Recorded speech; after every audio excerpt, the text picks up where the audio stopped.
First of all, my heartiest congratulations to Nidhi. She has been at it for last 10 years. This is the 11th edition of this. And as usual, she takes it for granted that I will always support her, which I do. So she calls me just about a few days back and says that I have to come and do this session chairman. Thank you, Nidhi, for remembering me.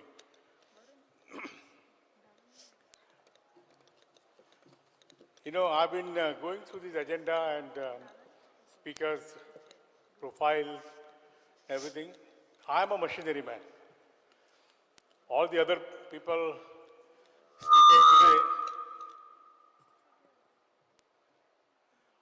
speakers today are from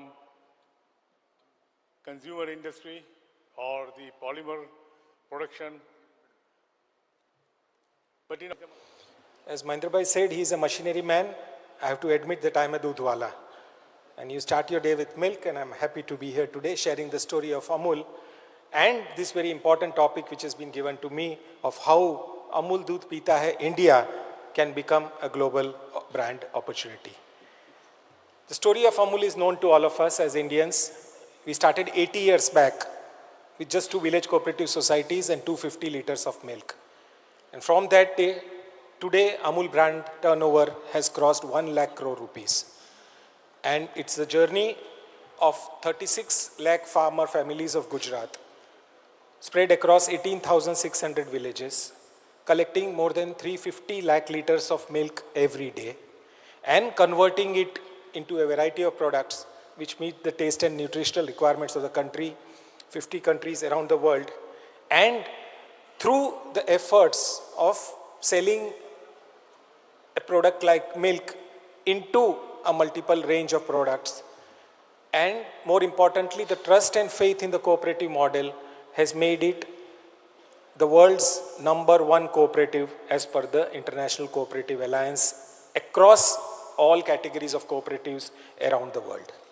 So here you can see the convergence of the power of a cooperative of small farmers producing 2, 4, 6, 8 liters of milk every day, collected through a network and sold as a brand. And Amul as a brand has been ranked as the strongest food brand in the world, as also the strongest dairy brand in the world. And this is where you leverage the power of collectives to make this particular thing happen. The scale of operations of Amul is also perhaps known to most of us. We have about 123 plants manufacturing variety of products across the length and breadth of the country. The number to be noted for the industry leaders here today is... Nidhi, thank you very much for inviting me again. It's a real pleasure to be back here. I think this is the 3rd or 4th event I'm participating, and really good to see how this event is getting bigger and better. And I really appreciate the work being done by Nidhi and her team. My colleagues on the dais, friends, ladies and gentlemen. You know, initially when I came here, I thought we'll talk about the industry, about the opportunities in India. But I thought let's change the topic. And I think let's get into more what's happening in our world and what's happening to us as an industry. And I want to take you back to 28th February when all of us were impacted when the Middle East crisis started. And I think it's very important, and I'll tell you why it's important. It's important for us to understand how we are part of the global supply chain, and when the disruption happens, how it impacts all of us. We can say I'm from the packaging industry, I'm from the petrochemical industry, I'm from the oil and gas industry, but at the end of it, or whether it's Amul, I mean, lovely presentation we had, we are all connected. 28th February, US-Israel attacks Iran. So, you know, it was a weekend. Initial assumption was President Trump is ultimately a businessman. Before the stock exchange opens on Monday, this war will also get cooled down and we'll get back to normal. It didn't happen. So everybody said, okay, fine, Iran is a big country and it's not that easy that this war will get over in 2 days' time. So maybe by weekend or by next Sunday, things will improve. It didn't happen. Now look at the impact of it. The Strait of Hormuz got closed. 85% of our oil and gas comes from that part of the world. That stopped coming. When I look at our... Consumers buy trust, convenience, safety, and experience. I think the future is not about plastics, it's about consumers. The packaging is simply the medium through which these expectations get delivered. I think the future of packaging, hence, will not be determined by what we manufacture, but by what consumers will demand. And that's a perspective I would like to share in the next 10 minutes. I think this is the first point, that's about trust. Consumers increasingly want transparency, and transparency creates trust. For a category like packaged drinking water, which I represent, trust is everything. The future bottle, I think, will become a trust platform. I think consumers don't buy PET. Imagine scanning a QR code and getting the information about the source, about the quality testing, the manufacturing, the sustainability credentials, and the recycling information. I think in future, the packaging must become the most important interface between consumer and the brand. And we have also seen how FSSAI has been taking those initiatives, particularly in the foods category, to ensure consumers can trust what they can buy. I think the next dimension, I would say, is about the modern consumer who's valuing convenience enormously. I mean, think about the last decade.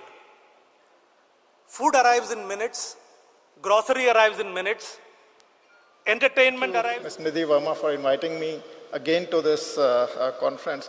So I'm going to give a big picture. I think we've heard a lot about different parts. I'll try to connect the different parts of the economy with the global economy and also try to pontificate on what's going to be the outlook. Well, since the pandemic struck, we have seen various shocks. I think it was the Russia-Ukraine war, which continues. Then we got tariff turbulence in 2025. And this year we got the West Asia conflict, which is regarded as the largest energy shock on record. But despite that, I think the world economy hasn't been shaken to that extent. I think we've seen a lot of problems, but all the outlook, the projections for the global economy are pretty benign, I would say. Let's take the case of US. The US outlook last year was 2.1%, and this year it's 1.9, it's going to be upscaled up. Eurozone is suffering because I think it's too dependent on oil, gas, etc., and that is hitting the economy. India is also slowing somewhat, but still the fastest growing economy.